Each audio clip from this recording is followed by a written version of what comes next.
FourSight is a thinking theory. It explains not only how we should think, it also explains how we do think. Here's the story. Back in the 1990s, PhD researcher Gerard Puccio was a professor at the International Center for Studies in Creativity.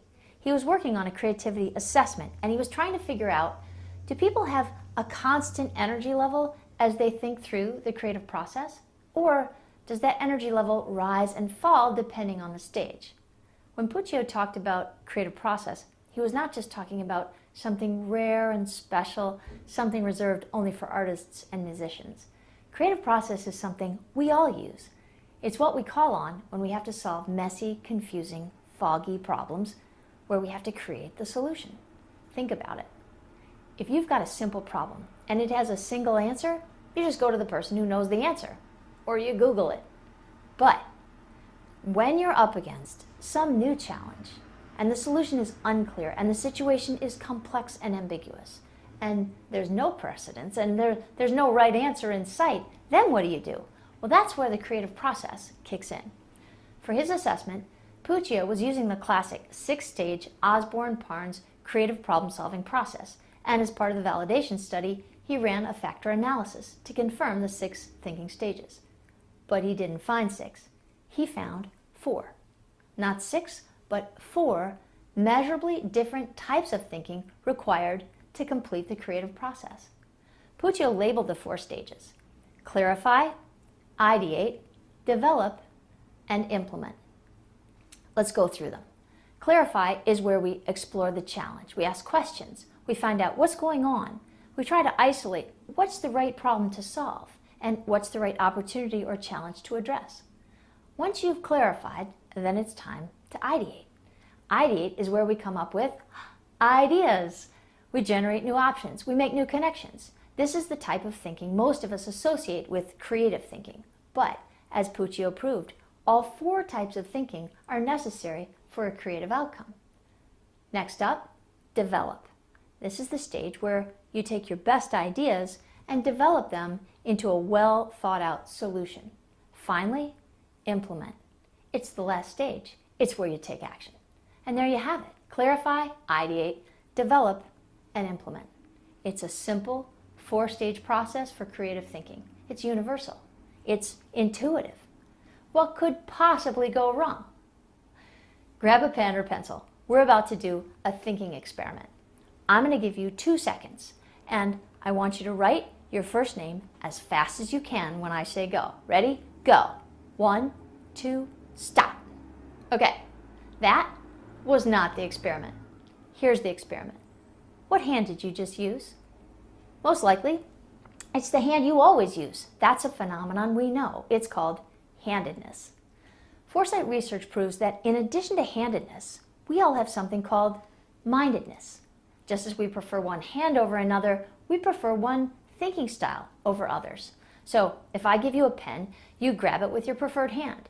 If I give you a problem, you grab it with your preferred thinking style.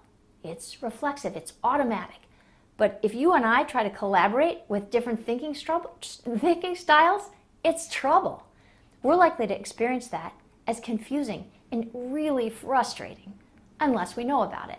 Then we can actually use the differences in our thinking preferences to our advantage. Your thinking preference is like your mental comfort zone. It's like the place you naturally gravitate when you're faced with a complex problem to solve.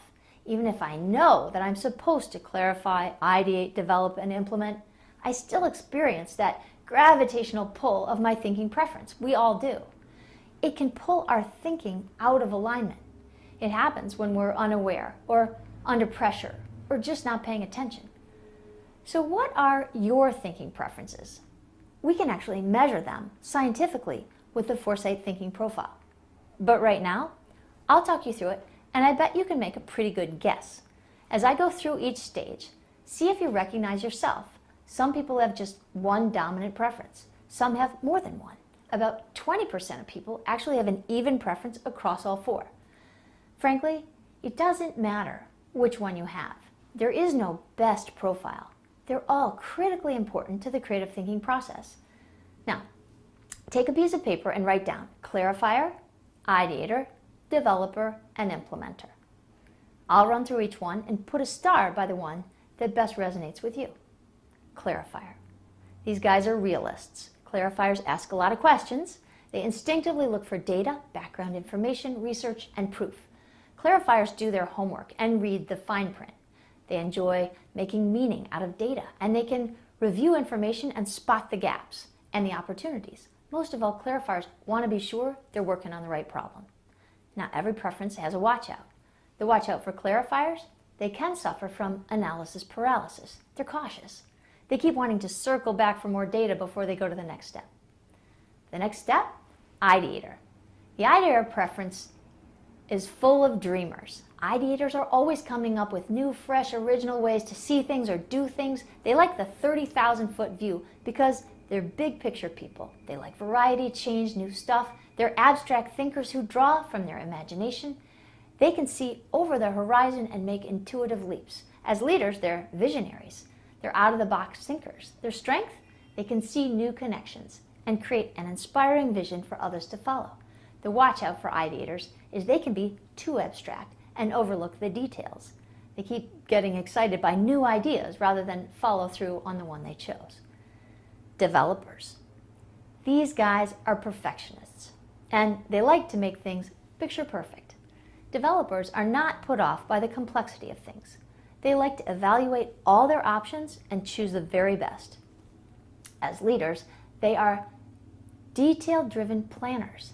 They do the work it takes to get something just right. Their strength? They're patient and exacting enough to build a truly elegant solution. Their watch out? They can be too nitpicky. They believe there is a perfect solution out there, and they want to keep refining the plan until they've got it. Implementers. These guys deliver. Implementers love to be in motion. They're happiest with a task to do, a job to complete. They'll write a to-do list just to check it off. For implementers, it's all about results. Implementers are motivated, driven, natural salesmen. They're willing to take a risk and learn on the fly. You might hear an implementer say, "Oh, let's just try it and see what happens." Their strength is their confidence. It lets them push right through obstacles. Their watch out? They can suffer from the ready, fire, aim syndrome. They want to take action before thinking things all the way through. There are now more than 60,000 results in the FourSight database, showing that we all have measurably different preferences as we move through the four-stage creative process. Clarify, ideate, develop, and implement. The four universal stages of creative process remain clear and predictable, as always. But the way individuals, teams, and organizations move through them is quirky, erratic, and unpredictable because we are all secretly driven by our thinking preferences. Surfacing your thinking preferences can keep you from falling victim to them. And sharing your thinking preferences with others can save you a whole lot of frustration. In fact, when teams and organizations learn about their preferences, they learn to leverage the differences to their advantage. They can solve problems more logically and effectively with more collaboration and less conflict. What's your thinking profile? It could be the door to unlocking your creative potential and boosting your collaborative success.